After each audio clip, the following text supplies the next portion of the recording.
আসসালামু আলাইকুম।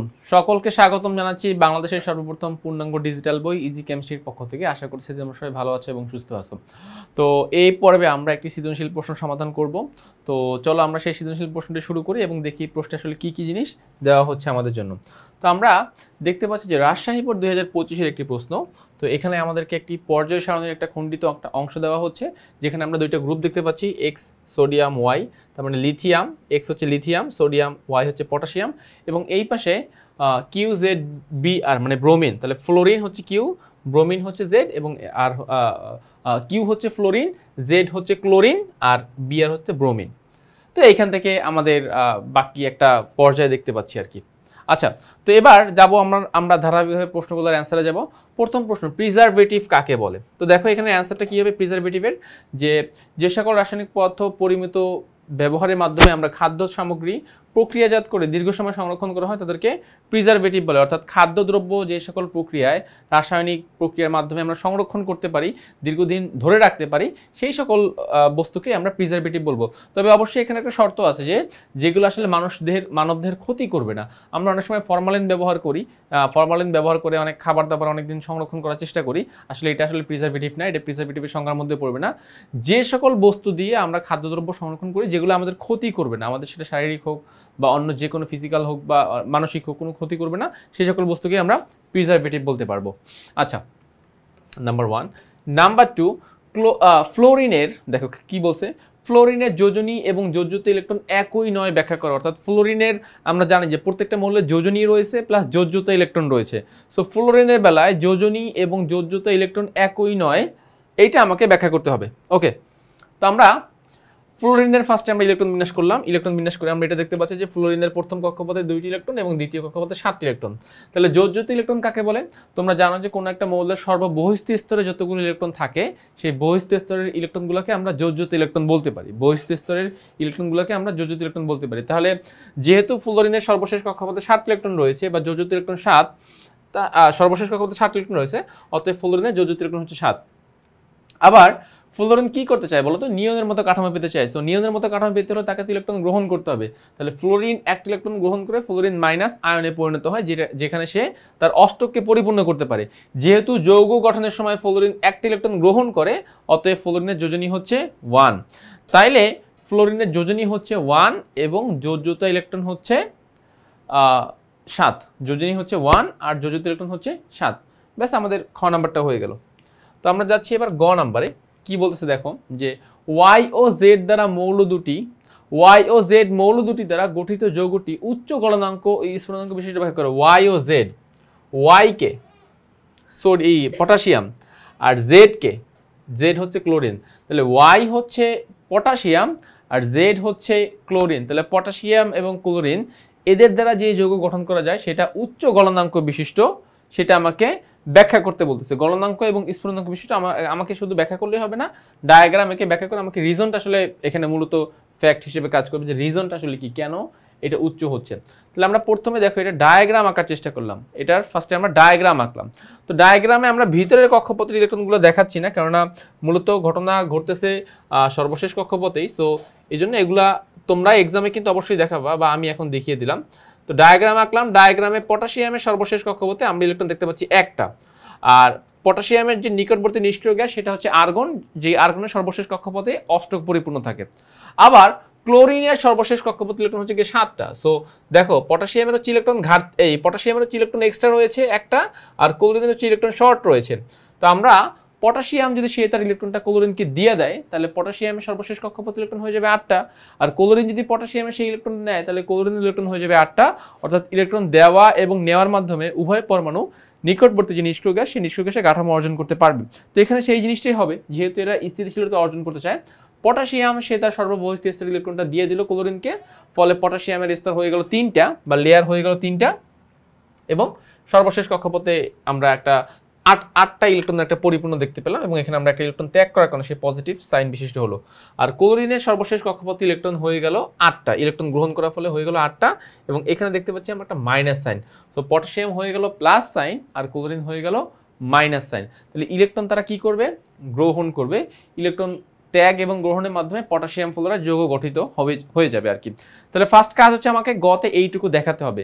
এবার সেকেন্ড যে রিজনটা, যে এখানে পটাশিয়াম ক্লোরাইড, আমি এখানে ফ্লোরিন লিখেছি, এটা হবে আসলে KCl, potassium chloride. Yes, potassium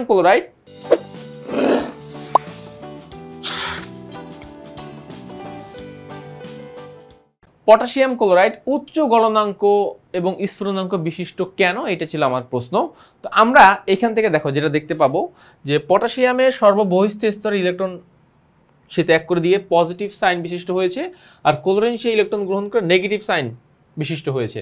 তো এই যে বিপরীত ধর্মী পজিটিভ এবং নেগেটিভ বিপরীত ধর্মী যে আকর্ষণ বল এদের মধ্যে কাজ করতেছে, বিপরীত ধর্মী আকর্ষণ বল কাজ করার কারণে মূলত এদের বন্ডিংটা খুব শক্তিশালী হয়, অর্থাৎ পটাশিয়াম পজিটিভ আর ক্লোরিন নেগেটিভ। তো এদের মধ্যে যে বিপরীত সাইন পজিটিভ নেগেটিভ সাইন এর মধ্যে আকর্ষণ বল কাজ করে, আকর্ষণ বল কাজ করার কারণে পটাশিয়াম পজিটিভ সাইন হয়, ক্লোরিন নেগেটিভ সাইন হয় এবং এদের বন্ধনটা খুব শক্তিশালী বন্ধন হয়। এবং এই শক্তিশালী বন্ধন ছিন্ন করতে আমাদের অনেক বেশি তাপের প্রয়োজন হয়। আমরা অনেক বেশি তাপ দিলে এই বন্ধনটা আমরা ভাঙতে পারি। যেহেতু আমাকে অনেক বেশি তাপ প্রদান করা লাগতেছে, সেহেতু আমাদের গলনাঙ্ক এবং স্ফুটনাঙ্ক কি হচ্ছে, বেড়ে যাচ্ছে। তাই আমরা বলতে পারি যে পটাশিয়াম পজিটিভ সাইন বিশিষ্ট এবং ক্লোরিন নেগেটিভ সাইন বিশিষ্ট, এদের মধ্যে একটা স্থির বৈদ্যুতিক আকর্ষণ বল কাজ করে। এই আকর্ষণ বল ছিন্ন করতে আমাদের অনেক বেশি তাপের প্রয়োজন হয়। তাই পটাশিয়াম ক্লোরাইড উচ্চ গলনাঙ্ক ও স্ফুটনাঙ্ক বিশিষ্ট হয়। ব্যাস, আমাদেরকে ডায়াগ্রাম আঁকার পর আমি যে কথাগুলো তোমাদেরকে মাত্র ব্যাখ্যা করে দিলাম, এই কথাগুলো যদি আমরা বলতে পারি তাহলে আমাদের মোটামুটিভাবে আমাদের গয়ের অ্যান্সারটি খুব সুন্দরভাবে মানে অ্যাপ্রোপ্রিয়েটভাবে আমাদের অ্যান্সারটি সাজানো হয়ে যাবে।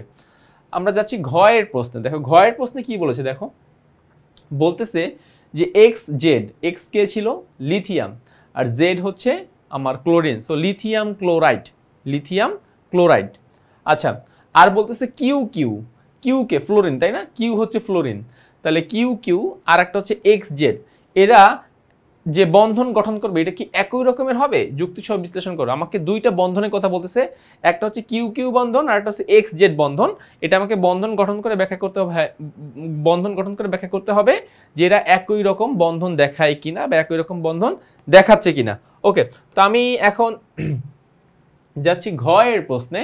তো প্রথম কথা হচ্ছে আমি এখন ফার্স্ট এই পার্টটা নিয়ে একটু কথা বলবো, যেটা ছিল আমাদের XZ, লিথিয়াম এবং ক্লোরিন। আচ্ছা, তো দেখো লিথিয়াম 1:2s1 আর ক্লোরিন হচ্ছে 1:2s2 2p6 3:3p5। তো এখানে যে জিনিসটা মূলত আমরা লক্ষ্য করি যে এখানে ওর একটা ইলেকট্রন বেশি রয়েছে আর এখানে ওর একটা ইলেকট্রন ঘাটতি রয়েছে।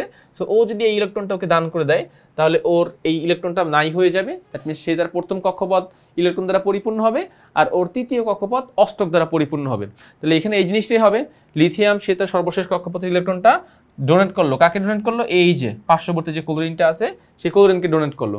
ডোনেট করার ফলে লিথিয়ামের আর প্রথম কক্ষপথ দ্বিতীয় কক্ষপথ নেই, দ্বিতীয় কক্ষপথ ইলেকট্রন নাই হয়ে গিয়েছে, তার প্রথম কক্ষপথে 2টি ইলেকট্রন রয়েছে এবং সেখানে ইলেকট্রন ত্যাগ করার ফলে সে হয়ে গেল প্লাস, আর ক্লোরিন পরমাণু ইলেকট্রন গ্রহণ করার ফলে সে হয়ে গেল মাইনাস। তাহলে এইভাবে প্লাস এবং মাইনাস পরস্পর মিলে কি গঠন করতে পারে, যে পজিটিভ আয়ন এবং নেগেটিভ আয়ন পরস্পর মিলে লিথিয়াম ক্লোরাইড LiCl, লিথিয়াম এবং ক্লোরিন পরস্পর সাথে মিলিত হয়ে লিথিয়াম ক্লোরাইড যৌগ গঠন করতে পারলো। তো আমরা এখন সেই জিনিসটাই আসলে এখানে দেখাবো যে লিথিয়াম ক্লোরাইড যৌগ গঠিত হয়েছে, LiCl, লিথিয়াম ক্লোরাইড। আচ্ছা, হয়ে গেল। তো এটা কি যৌগ বলো তো? এটা একটা আয়নিক যৌগ। এটা কি যৌগ? এটা আয়নিক যৌগ। আয়নিক যৌগ বিপরীত আয়নদের মধ্যে কাজ করে, ইলেকট্রন আদান প্রদান হয়, ইলেকট্রন আদান প্রদান এবং বিপরীত আয়নদের মধ্যে কাজ করার ফলে আয়নিক যৌগ গঠিত হয়। সো এখানে আসলে আমরা আয়নিক যৌগ নিয়ে কথা বললাম, এখানে আমরা আয়নিক যৌগের বৈশিষ্ট্যগুলো দেখতে পেলাম। এবারে যাচ্ছি পরবর্তীতে। দেখো ফ্লোরিন, ইলেকট্রন বিন্যাস করো 1:2s2 2p5। তো এখানে কিন্তু ফ্লোরিনের একটা ইলেকট্রন ঘাটতি রয়েছে। তো যেহেতু বলেছে কিউ আমাকে বলেছে যে এইখানে যেটা বলেছিল যে কিউ অর্থাৎ কিউ মানে কি, দুইটা ফ্লোরিন নিতে হবে, একটা না দুইটা ফ্লোরিন নিতে হবে। সো আমি একই রকম বিধায় আমি আর একটা ফ্লোরিনের ইলেকট্রন বিন্যাস করলাম না। সো আমাদের মূল ফোকাসটা হচ্ছে এই জায়গাতে। দেখো এইখানে এই ফ্লোরিনের সর্বশেষ কক্ষপথ ইলেকট্রন হচ্ছে 7টা, এই ফ্লোরিনের সর্বশেষ কক্ষপথ ইলেকট্রন হচ্ছে 7টা। তো এরা কি করবে, এরা পরস্পর মুখোমুখি হয়ে যাবে। এই যে জায়গাটা দেখো, এখানে কিন্তু পরস্পর মুখোমুখি হয়ে গেল এবং ইলেকট্রন তারা শেয়ার করলো। ও একটা ইলেকট্রন শেয়ার করতেছে, ও একটা ইলেকট্রন শেয়ার করতেছে। শেয়ার করার ফলে এখন মনে হচ্ছে তাদের সর্বশেষ কক্ষপথ অষ্টক দ্বারা পরিপূর্ণ। ওর বেলায় মনে হচ্ছে 2, 4, ওর বেলায় মনে হচ্ছে যে 2 4 6 8, এই যে দেখো এই যে 2 4 6 8, আবার ওর বেলায় মনে হচ্ছে 2 4 6 8। তাহলে উভয়ের ক্ষেত্রে আমার মনে হচ্ছে কি তারা তাদের অষ্টক পরিপূর্ণ করেছে, তারা তাদের অষ্টককে পরিপূর্ণ করেছে। যেহেতু তারা তাদের অষ্টককে পরিপূর্ণ করতে পেরেছে, সেই হিসেবে আমরা বলতে পারি যে এই অষ্টকটা পরিপূর্ণ হয়েছে ইলেকট্রন শেয়ারের মাধ্যমে, এবং ইলেকট্রন শেয়ারের মাধ্যমে যখন অষ্টক পরিপূর্ণ হয় সেটাকে আমরা বলি কি বন্ধন? সমযোজী বন্ধন। কি বন্ধন? সমযোজী বন্ধন। তাহলে এই ক্ষেত্রে তোমার এই অণুর গঠনটা কোন প্রক্রিয়ায় হলো? অণুর গঠনটা হলো আমাদের সমযোজী বন্ধন প্রক্রিয়ায় এটা গঠিত হয়েছে। আর এর আগের যে বন্ধনটা ছিল সেটা কোন প্রক্রিয়ায় হয়েছে? যেহেতু ইলেকট্রন আদান প্রদান হয়েছে, তাহলে সেটা হয়েছিল আমাদের আয়নিক যে বন্ধন, সেই বন্ধন গঠন প্রক্রিয়ায়। তো পরেরটা হচ্ছে সমযোজী, প্রথমটা হচ্ছে আয়নিক। তাহলে দুইটা কি একই প্রকৃতির হলো? অবশ্যই না, দুইটা একই প্রকৃতির না। একটা হচ্ছে আয়নিক বন্ধন প্রকৃতির, আর একটা হচ্ছে সমযোজী বন্ধন প্রকৃতির। তাই আমি বলতে পারি উদ্দীপকের যে মৌলগুলো রয়েছে সেই মৌলগুলো একই রকম বৈশিষ্ট্য দেখাবে না, একটা আয়নিক বন্ধন প্রকৃতির হবে আর একটা হচ্ছে সমযোজী বন্ধন প্রকৃতির। জাস্ট এই কথাগুলো লিখে দিলে আমাদের ঘয়ের অ্যান্সারটি অ্যাপ্রোপ্রিয়েট হয়ে যাবে। সো আমি আশা করতেছি তোমরা এইটুকু অংশ খুব সুন্দরভাবে বুঝতে পেরেছো। এবারে আমরা তাহলে আমাদের এই সৃজনশীল প্রশ্নের একদম শেষ পর্যায়ে চলে এসেছি। তো এই অংশটুকু তোমরা প্রপারলি বুঝছো। আমাদের ইজি কেমিস্ট্রি বইটি জাস্ট এভাবেই প্রত্যেকটা অংশ খুব সুন্দরভাবে ব্যাখ্যা দিয়ে সাজানো হয়েছে। তো এগুলো তোমরা যদি বইটি কিনে থাকো বা বইটি যখন কিনবা তখন সেই ভিডিওগুলো দেখলে তোমরা বুঝতে পারবা। তো সেই আশা রেখে আজকের পর্বটি আমি এখানে শেষ করতেছি। সবাই ভালো থাকো, সুস্থ থাকো, আল্লাহ হাফেজ।